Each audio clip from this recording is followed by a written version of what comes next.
Alright, hello and welcome. I'm in the X3 M50. So this is probably the MS X3 we will get this generation. And you are with me in the car for another Alpine handling test. Even though technically we are not in the Alps. For that we have to wait a few more months. But this will have to do. Now it's also a bit fitting because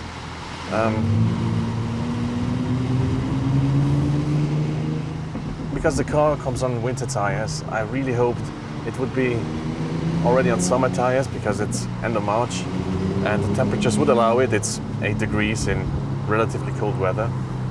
So yeah, but we are on winter Goodyears and they seem to do quite well. I mean, it's quite warm, even though in the wet it's to be expected that the asphalt is probably colder than if it were dry. But still, overall, I would say the Goodyears are doing an okay job. And the other thing is that the moment you get into a BMW, usually you know that it has gone serious suspension development or chassis development. And that's true even in the X3. You immediately feel that the car is capable.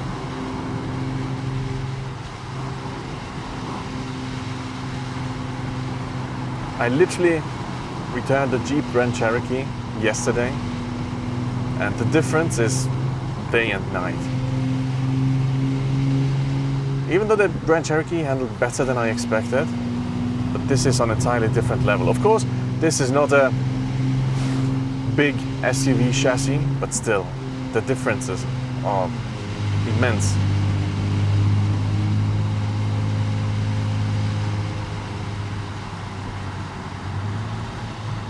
All right, sharp turn in.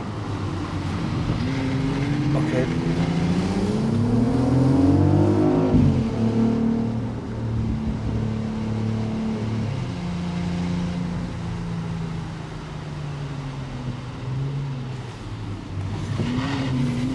Okay,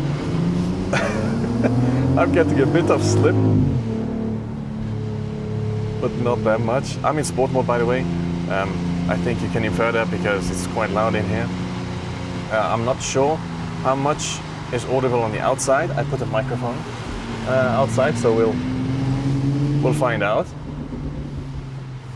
Okay, a bit of exhaust burbles, sure.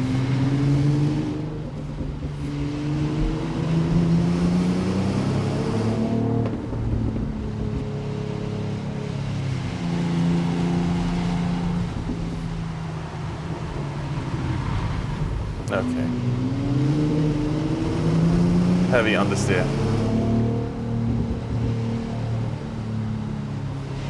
However, it took quite a while to get the tire to that point.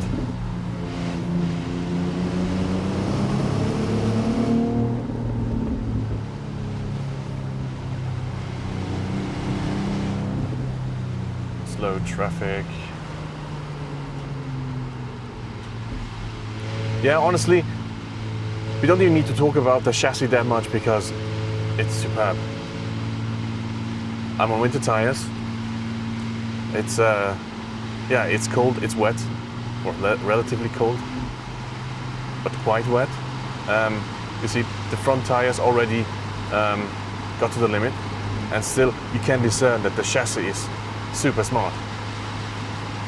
Again, BMW chassis wizards have delivered again, and somebody is out in the Lotus Exige. Mad respect, not bad. Okay, what else? Yeah, the chassis is amazing. The one thing, I mean, this might be bias because I have driven the previous generation M, so the X3 M, and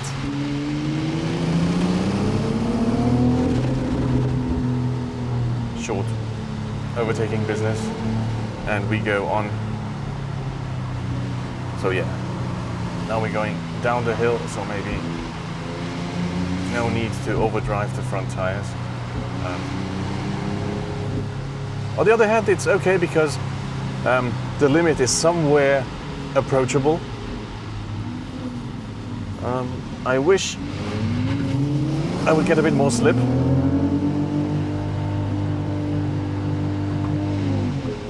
Okay, come on, gearbox. Maybe I need to do it myself. You guys know that I like to shift myself. However, automatic gearbox is still not an exciting piece.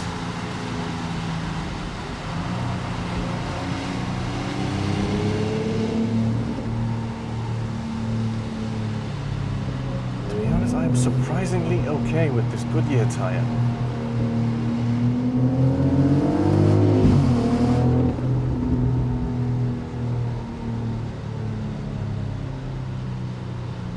I mean, we can discuss whether it's supposed to have the limits where they are. But on the other hand, I mean, I feel there's plenty of grip. Yeah, on the other hand, there's plenty of grip. And yet, I get a good feeling where grip ends and slip starts. Or understeer starts. I am surprisingly okay with the tire. But hey, this is not a tire review, this is a handling test. So yeah, the X3 immediately shows where its talents are. And I haven't even spoken about the B58. Another thing on the chassis, so the steering. This is a difficult topic, or it's a recurring topic. So yeah, the steering is precise. I'm quite okay with it.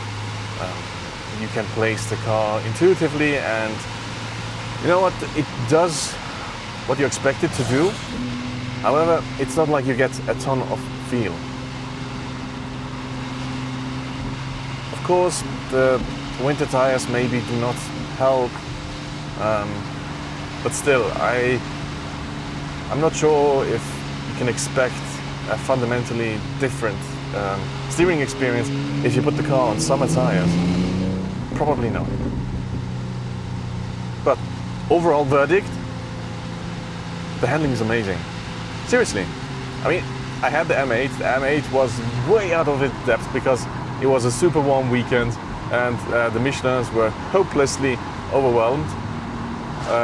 Today it's of course significantly colder, it's wet.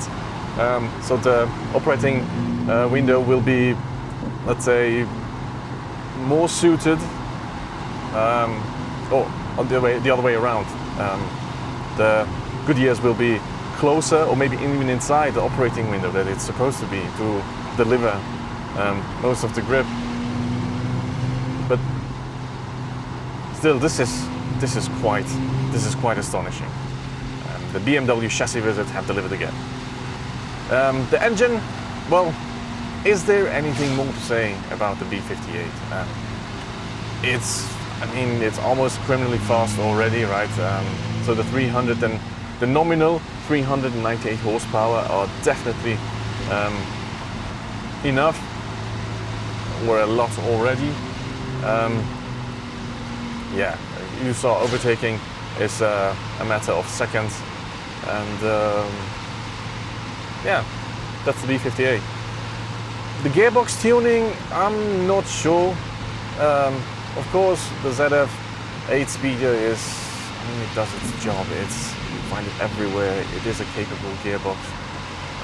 It's still not super exciting. You maybe already noticed that, yeah, the shift logic is a bit indecisive at times. So when I'm at 6,000 RPM and I'm not accelerating anymore, I would have expected that it would have tried to reel the revs in again, but it didn't. Maybe it expected that, yeah, I was still pushing it. Yeah. Honestly, what else is there to say? Well, in terms of driving, yeah, maybe let's continue with the steering and the interactive part. So, yeah, another big steering wheel, Cool thing is that we get the big shift pedals that we know from the M cars or the full-fat M cars. There are no drive modes, not like in the M cars. What you get is a My Modes button. What you can do now, capacitive again. I'm not a big fan. What can you do? So yeah, there's efficient, dials everything a bit back. Then we've got sport, which is slightly more aggressive. And then of course you can tune it to your liking. There is no MDM. At least I wasn't able to find it. Maybe I need to do some digging. So maybe before I tackle the next pass, I'll check if I can do something about that. Because honestly, the chassis feels great. And yes, I know the winter tires are not ideal for slip. However, honestly, that's how great the car feels to drive. I seriously did not expect that. But man, I really like it. Let's go back to the comparison with the X3 M.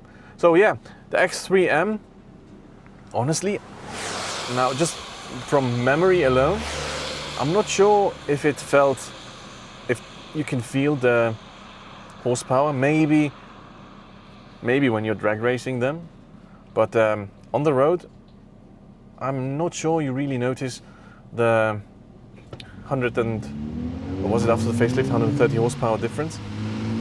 What you do notice is, again, this might be the bias because I sort of know that this is not a full-fat M car, right? The chassis feels, or the ride feels a bit better. So the X3M and X4M, they were super harsh. This one feels as if this one feels like the ride is significantly better, while only sacrificing a little in terms of dynamics. But again, this might be the bias, so it's not a night and day difference.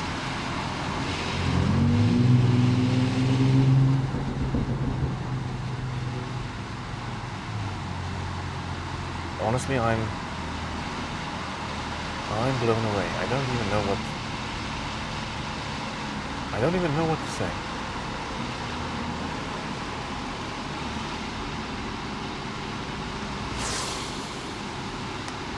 Maybe other interactive bits of the car, which is the seats. They are comfortable. I like the knee support that can be extended. Don't see many of those these days. Yeah.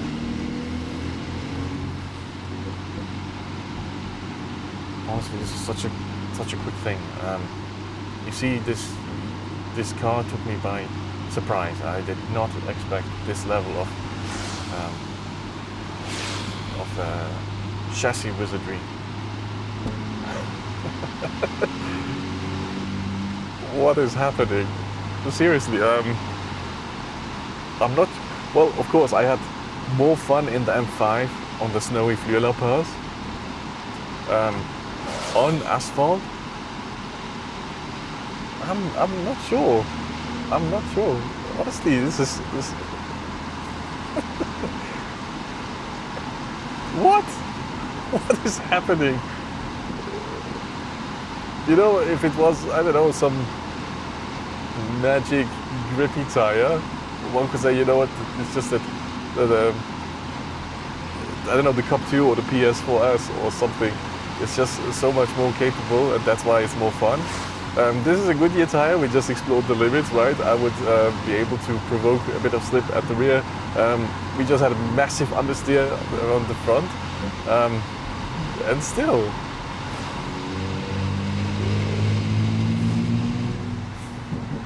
I have no idea what is going on here. How is this even possible? Even brought tears to my eyes. If I was, let's say, a bigger YouTuber, people might think, or might say that, yeah, this guy's definitely been paid. I can assure you, I have it, and I'm not drunk. I'm not high, at least not on drug, or drugs that you can consume, drugs that you can experience maybe. So, yeah, guys, just enjoy the ride because this was ridiculous. Yeah.